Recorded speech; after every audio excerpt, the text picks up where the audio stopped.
संजय अकेले नहीं, कम से कम 50 लोग इसमें शामिल हैं। आरजी कर मामले में पीड़िता के माता पिता का दावा, मुख्यमंत्री ने भी की मृत्युदंड की मांग। आरजी कर मामले में दोषी करार ठहराए जाने के बाद संजय रॉय की सजा का ऐलान सियालदा कोर्ट आज करेगी। पीड़िता के माता पिता पहले ही अदालत पहुंच चुके हैं। सजा सुनाए जाने से पहले उन्होंने दावा किया कि उनकी बेटी के बलात्कारियों और हत्या में कम से कम 5 लोग शामिल थे।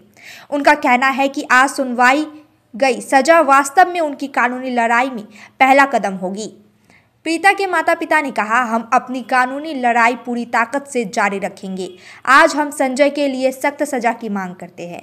उन्होंने दावा किया कि उन्हें लगता है कि संजय अकेले दोषी नहीं है। उनका दृढ़ विश्वास है कि एक प्रभावशाली व्यक्ति को छुपाने का प्रयास किया जा रहा है। इसी बीच संजय रॉय को आज सुबह 10:40 पर अदालत ले जाया गया। अदालत के सामने 3 स्तरीय सुरक्षा व्यवस्था है। RAF पुलिस ने अदालत परिसर में गश्ती की है। संयोगवश संजय को पिछले शनिवार को सियालदा अदालत ने दोषी ठहराया था।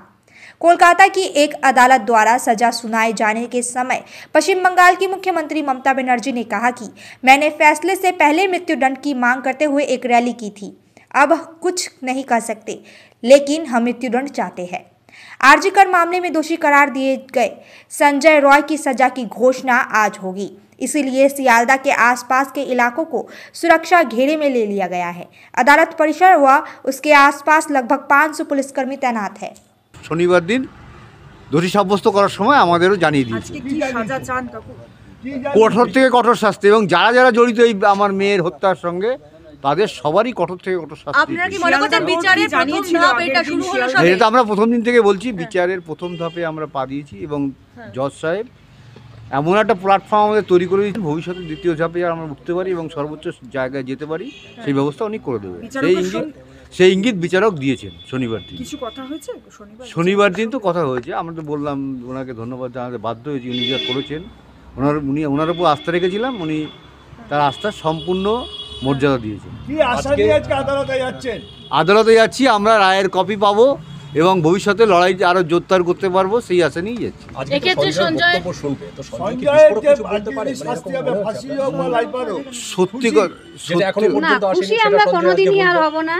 আমাদের একমাত্র মেয়ে চলে গেছে, তার স্বপ্ন শেষ হয়ে গেছে, আমাদের স্বপ্নও সেদিনই শেষ হয়ে গেছে। খুশি আমাদের জীবনে। এখন আমাদের লড়াই এই সমাজকে কালিমা মুক্ত করার জন্য আমাদের যে লড়াই চলবে। কি চাইছেন, যাবজ্জীবন নাকি মৃত্যুদণ্ড? কঠোর থেকে কঠোর শাস্তি। যেহেতু জজ যা ভালো মনে করবেন সেটাই দেবেন। জজের উপর আমাদের পূর্ণ আস্থা আছে এবং দেবেনও সাজা। আমরা আশা করছি কঠোর শাস্তিই দেবেন। এতদিন পর্যন্ত যে তথ্যটা সামনে আসেনি, আজকে সঞ্জয় হয়তো বলতে পারে, এরকম করে মনে হচ্ছে? মানে এমন কিছু আছে? এরকম মনে হচ্ছে না। সেদিন 104টা কোশ্চেন, মানে আমার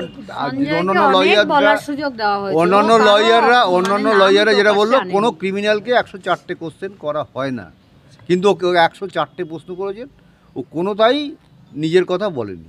সঞ্জয় কি নিশ্চুপ ছিল সেদিন? আগেও এরকম ধরনের জজ যে কোশ্চেন করেছেন শুধু সেই কোশ্চেনেরই অ্যান্সার দিয়েছে, তাও বেশিরভাগ উল্টাপাল্টা কথা বলে। ও যেমন বলছে আমি গরিব বলে কি আমাকে ধরা হবে আর অন্য কাউকে ধরা হবে না? ইঙ্গিত দিচ্ছে ওর সাথে আর কেউ ছিল। হ্যাঁ, ইঙ্গিত দিলে ও তো বলছে না, প্রকাশ করছে না, ভয় পাচ্ছে। জানি না সেটা কি কেন করছে সেটা জানি না, তবে ও প্রকাশ জজ চেষ্টা করছে সেটাও বের করার, সেই জন্য ওকে আবার সুযোগ দিয়েছেন বলার।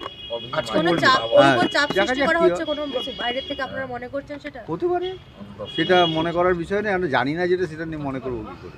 সঞ্জয়ের আচরণবিধি আমরা গতকাল থেকে যেটা খবর পাচ্ছি যে একটু বদলেছে, একটু চুপচাপ রয়েছে। অন্যান্য দিন জেলের অন্যান্য আসামিদের সঙ্গে যেরকম ভাবে কথা বলতো আজকে কথা বলছে না। এটা স্বাভাবিক ব্যাপার। ওর চরম শাস্তি হবে, ও বুঝে গেছে, সেজন্য স্বাভাবিক কারণে চরম শাস্তি যার সামনে আসে সে তো একটু স্বাভাবিক নার্ভাস হয়ে যায়। তাই রুদ্রাক্ষের মালা নিয়ে ও বলেছে যে এটা ও তো আসামিরা সবসময়ই বলে নিজের শেষ কামড় দেওয়ার চেষ্টা করে বাঁচার জন্য, কিন্তু রায় হওয়ার আগে তো কিছু বলবো না। তার ফাঁসির দাবিতে আমি নিজেও মিছিল করেছিলাম, সবাই করেছিল। সুতরাং এটা জাজেদের উপর নির্ভর করে এবং কীভাবে কেস সাজানো হয়েছে। আমরা তো পরপর 3টি কেসে ফাঁসি করে দিয়েছি এবং আমাদের পুলিশ 54 দিনের মধ্যেও করেছে। আমরা প্রত্যেকটাই 53-54 দিনের মধ্যে করেছি, কিন্তু জাজেরা একটু টাইম নেয়, তার কারণে তাকে দেখতে হয়। আপনার এটা জুডিশিয়ারিকেও আমি থ্যাঙ্কস জানাই এবং আমাদের টিম অফ ইনভেস্টিগেশনকেও টাইম জানাই। এই কেসটাকেও আমরা বিচার চাই। 2024 comes to an end. But for savings, is there an end? Now that is Royal Oak's trend. Royal Oak Furniture's year-end sale up to 70% off, plus home decor gifts. In every media, this news should trend.